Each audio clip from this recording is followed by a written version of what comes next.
Welcome to Sitting with Shay J. Today we're spotlighting leaders who are making a difference in our community. Today we're going to dive into some of the crucial conversation around education and the power of recognizing Black academic excellence.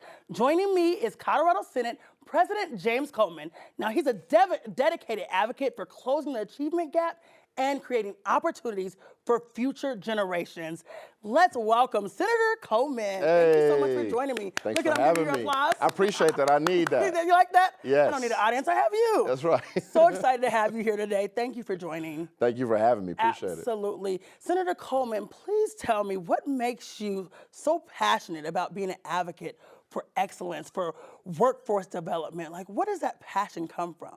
I think the passion comes from growing up here as a kid in the city and seeing so many opportunities presented to me, and I just want to be able to create more opportunities for our youth. I remember growing up trying to figure out what it is that I wanted to be, and we see us getting acknowledgement for so many things, but not always academic achievement, and how that ties into workforce development. What is what I'm learning in class connected to what I want to be when I grow up? I don't always see that connection, and so we want to encourage our youth to strive for academic excellence, but we also want to make sure that they can be what they can see, right? And so we create opportunities for them through workforce development. I love that. I remember being like that in school, like, what is this teaching me? Because I knew what I wanted to be, and none of it was really quite connecting until certain leaders stepped into those gaps. That's right. And made me understand my why, my purpose, and how some of these things would connect eventually. There we go. And now it's all clicking for me. Yeah. When we think about the achievement gap, we know it remains a challenge. In your perspective, what are some of the biggest barriers that especially Black students face today in education and really getting past what it looks like for them to succeed? Well, I think it really comes back to, in part, funding. Right now in the state of Colorado, we are focused on increasing funding for K-12 education and also not going backwards in losing funding for K-12 education. What's really critical is we used to, before last year, we used to fund our schools based off of affluency of neighborhood, where you lived.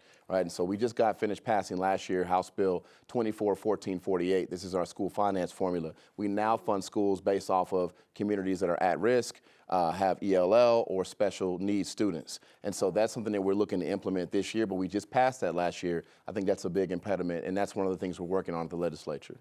I love that. You're giving our audience some knowledge about what's going on, because I'm always wondering how these things are progressing.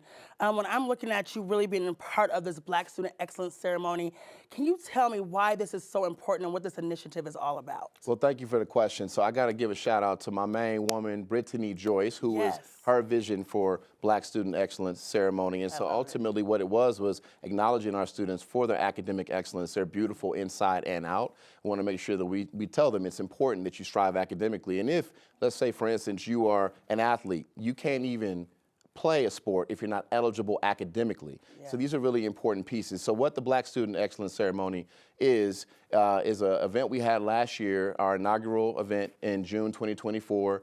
We had 100 students around Denver Public Schools and even other districts that applied because they heard about what we were doing here in Denver. And we provided an award as well as a monetary gift for our students to say thank you for having academic excellence. And they had to have a 3.5 GPA or higher, be civically engaged, community engaged, and we loved on them. We showed them how much we appreciate them for their academic excellence. And so if you're interested in applying this year, the deadline to apply is March 31st, so at the end of this month. It's not too late. Okay. And we definitely want to make sure we have more students apply. There were students last year, Shay J, that didn't get in because of their academic performance wasn't high enough, or because we quite frankly ran out. There were other places around the metro area where we weren't able to give. So now we've been working hard to try to celebrate as many students as we possibly can.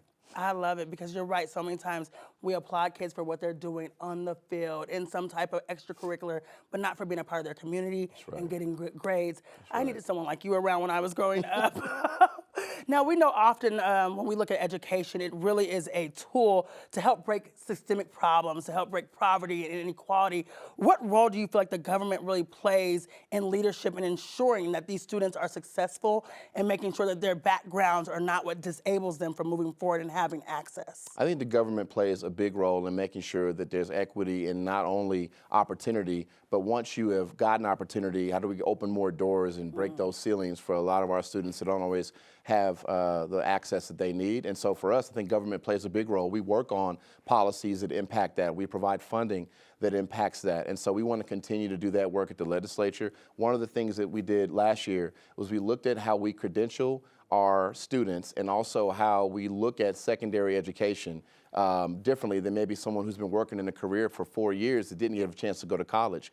How do we mirror that? We've looked at models across the world. We've traveled and seen how other models work. And so we really believe it's important not only to support our children academically, but at the state level, what can we do to create opportunities for them to have apprenticeships and internships and work in those fields so they know what they want to do, what they want to be, and what they want to study when they do get to college. I appreciate the work that's being done. When I think about this ceremony, and this is gonna be my first year, I can't wait to see how this all takes place. Besides the ceremony, what efforts are really being made to ensure that the students have continued access once they enter this initiative to make sure they're having mentorship or any type of guidance? What does it look like to make sure you're still helping, infuse things into these students? Well, I think what's beautiful is the partnerships that we have with community. And so not only are our partners willing to support us to be able to give that monetary gift and that certificate and have that award ceremony, but they've also said, can we create opportunities for our students to have careers and jobs? And so I want to give a quick shout out. I know we'll talk about it, but places like UB Code Roofing, places like Teach for America, who are not only finding ways to build a pipeline for educators, but saying to our youth, how can we plug you in to that process as well? Maybe you want to be a teacher someday, right? And so we're excited about not just those sponsors, but we have so many more that have supported us, not just monetarily, but creating opportunities for our students. That's huge. I feel like when you see people that are really invested in you, you more likely want to succeed because you see all these different investments in the community. That's right. And I think that's why it's so important to have collaborations and partnerships.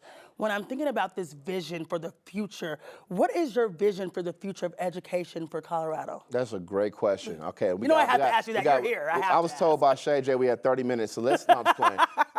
My vision for the future for education in Colorado is that we would have a fully funded education system where every single one of our children have access to a high quality academic option to be able to learn, and that we then tie that into career opportunities for them and what they want to be.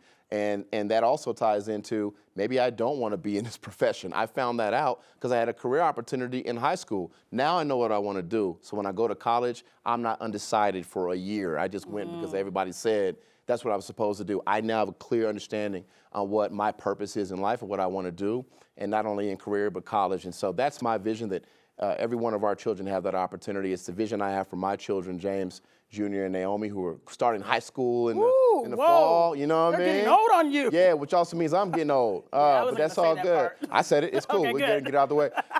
But I want the same for my children that I want for all children, and that's what my vision is. That's what makes you an amazing leader. It starts at really loving your own and then creating that impact across the community. When we think about people that are sitting at home that are inspired by your leadership, what advice could you give them about getting involved in policy and advocacy? Because a lot of times people don't know what step to even make to get involved. Yeah, well, first of all, I think it's important you just reach out to your elected official. And if you're wondering at the state level, go to coleg.gov, coleg.gov, and you can look up who your elected official is by your address. Reach out to them. Remember, we just asked for your vote in November, and now we ain't gonna see you for 2 to 4 years. No, we got to see you. Call us, email us. We'd love to connect with you. In particular, when it comes to the members of the Black Caucus, I want to give a shout out. Last month was Black History Month, but this month's Colorado Women's History Month, and we're super excited about acknowledging that out of the 8 members of the Black Caucus, we have 5 who are Black women. Okay. And so we're really grateful to have that majority, and not just in the Black Caucus, but women make up more of the state legislature than men in Colorado as a whole. And so I would say reach out to Ashley Wedgeworth. She's our director for the Colorado Black Caucus, because she can also put you in contact with us as well. But we're every day, we're human people, right? We're not somebody up on a pedestal. Please feel free to reach out to us and engage with us. We want to hear from you how we can engage with you. And I would just say, come down to the Capitol. That's the last piece I would say. That's your house, it's your building. And we want to see you. We want to engage with you more. We'd love to have you. I like that feeling reminder. It's our house, it's our community, don't forget that. What else does anyone need to know about the ceremony coming up? How can they be a part? Give us any last information about being a part of the ceremony. Absolutely. So again, if you would like to apply, make sure you apply by March 31st. The information will be provided to you here on Shay J so that you can apply. In addition to that, if you're somebody that wants to give, please reach out to us. That information will also be shared with you. We'd love for you to be able to contribute. We're grateful to all of our sponsors, but we want to make sure that we're celebrating our children for their amazing academic excellence. Yes, we are. Senator Coleman, thank you. Thank you so much for sharing. Thank you for your leadership, your vision. You've always been a part of change, and I think education is at the helm of what that looks like for Colorado. Thank you. And for those of you out there, remember, when we invest in students, we invest in our future, we invest in our communities. To our viewers, change starts with awareness and then action, whether it's supporting education initiatives, mentoring young leaders, or advocating for policies that expand our opportunities. Just be a part of taking your position. Everyone has a role to play in a brighter future. And remember, your voice has the power to inspire change. So keep rising, keep shining. Until next time, you are watching Sitting with Shay J. Together, we can create impact. Thank you so much.